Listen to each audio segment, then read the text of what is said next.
I told them I beat them there. Welcome to WatchMojo, and today we're counting down our picks for the top 10 times regular people helped solve major crimes. Just if you find anything else, just keep on calling us. For this list, we're looking at criminal cases that were resolved due to exceptional investigative work by ordinary citizens. Which of these average Joes left you thoroughly impressed with their sleuth skills? Let us know in the comments. Number 10. Margaret Davis solves her son's murder. A mother's love can certainly be the greatest love of all. Only a mother will know what it feels like to lose a child. There's part of your soul that just goes out like that, and it's just filled with pain. English software engineer Stephen Davis was murdered by gunmen in his Makati, Philippines apartment in July 2002. His mother, Margaret, had a hunch that her son's wife, Evelyn, was somehow involved in his death. While the police investigation stalled and eventually turned cold, Margaret spent thousands of dollars hiring a private investigator. With all the evidence gathered from Margaret's investigation, the police gave the case a second look. Margaret's investigator carried out 24-hour surveillance on Evelyn. There were two men who paid regular visits to her home. One was Evelyn's lover. The other, his friend, another security man. It was ultimately discovered that Evelyn was having an affair with one of the gunmen and had masterminded the plot to have Stephen killed. This resulted in the conviction of Evelyn and all three gunmen in 2004. He loved you. I loved you. He loved you. Your children loved you. And look what's happened. Number 9. Jessica Maple and the Burglars. After her late great-grandmother's house was burgled and robbed of nearly all its furniture, 12-year-old Jessica Maple cracked the case by finding key clues the police completely missed. Although officers had concluded that the burglar must have had a key to enter the house, Jessica discovered broken garage windows covered in multiple fingerprints when she returned to the crime scene with her mom. Her investigation also turned up all of the missing furniture at a nearby pawn shop, whose owner identified the men who'd brought them in. Why did you go to the pawn shop? Why would you go to the pawn shop? Well, I thought to myself, since it's a bad economy, people are going to want money. So instead of keeping the furniture, pawn shops, they give you money for selling them their stuff. Miss Maple didn't just stop there. She tracked down one of the burglars and got him to confess to the robbery. Talk about giving the cops a run for their money. Number 8. Car enthusiasts solve a hit and run. The community of readers on the automobile blogging site Jalopnik put their expansive car knowledge to the ultimate test in April of 2012, when 57-year-old Betty Wheeler lost her life in a hit and run. Hoping to get some help from the online community, police uploaded a picture of a small piece of metal they believed had broken off the vehicle in the collision. And Jalopnik readers got right on it.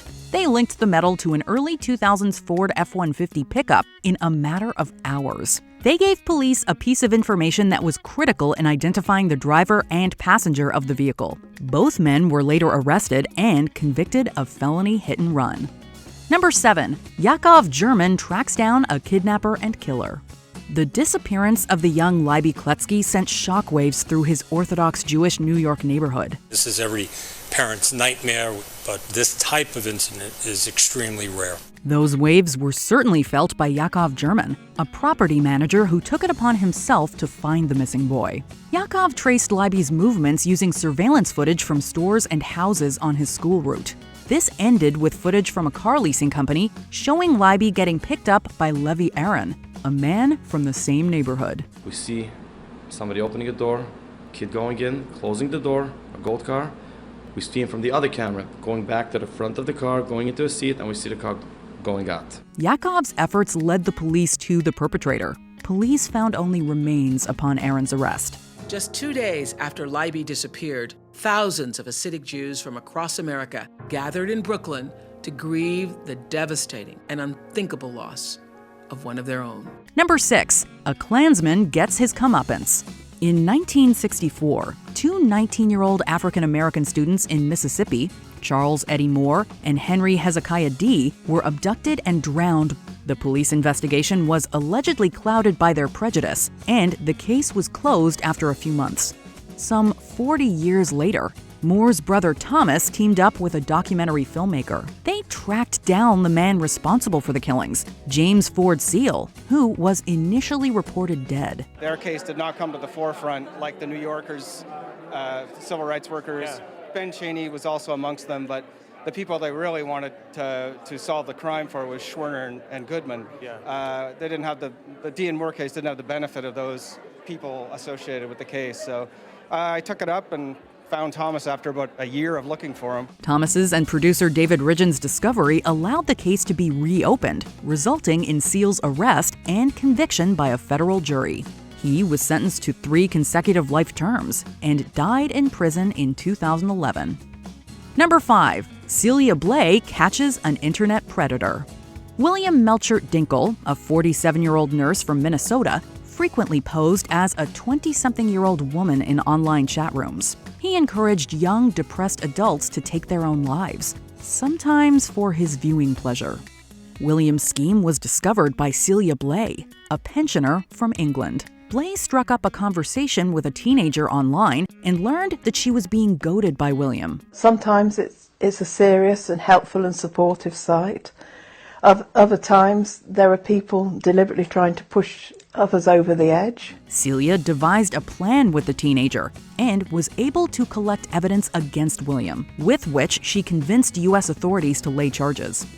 He was stripped of his nursing license and sentenced to jail time for assisting and attempting to assist in the deaths of 2 people. William Melchert Dinkle had to come to this courthouse 5 minutes from his house to face the allegations.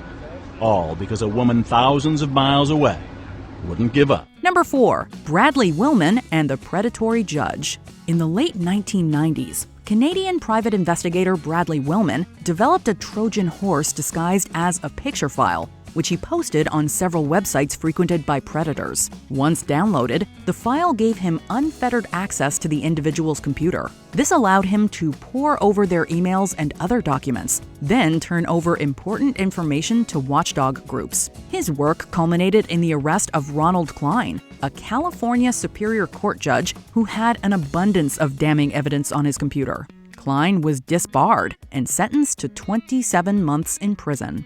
Number 3. The Murder of Abraham Shakespeare. For Abraham Shakespeare, winning a $30 million lottery was unfortunately the beginning of his troubles. Shakespeare bought himself that new car, fancy new house, and lots more. But as so often happens, this lotto winner's drama didn't stick to the script. That's because the money also brought unwanted attention. He started a private business with Doris Dee Moore, who took control of his finances. A few months later, Moore killed Shakespeare and buried him under a concrete slab behind her house. As the case garnered attention, users of the internet crime forum Web Sleuths started digging. In the beginning, we thought he was missing, that he was hiding away. As the investigation continues, the evidence mounts that he could have died because of sinister means. Murder, we're talking here. Could be. They found that Moore had opened a fake account on the website to divert suspicion away from herself. The amateur sleuths were able to trace the IP address of the fake account back to Moore's personal computer, aiding investigators. Moore was found guilty of killing Shakespeare and received a life sentence. Cold, calculated, cruel, they all apply. Manipulative, probably the most manipulative person that this court has seen. Number 2. Michelle McNamara's hunt for the Golden State Killer. He was like a Hannibal Lecter, highly intelligent, highly sadistic, master manipulator. Joseph James D'Angelo, infamously known as the Golden State Killer, was responsible for the deaths of at least 13 people. However, the hunt for his identity would go on to claim one more life, that of Michelle McNamara. McNamara, a true crime writer, grew up fascinated with unsolved mysteries and later zeroed in on a string of cold cases that took place in California in the 70s and 80s. Her unyielding investigation turned up a library's worth of evidence. I'm so sad and full of self-doubt, and then I'm not.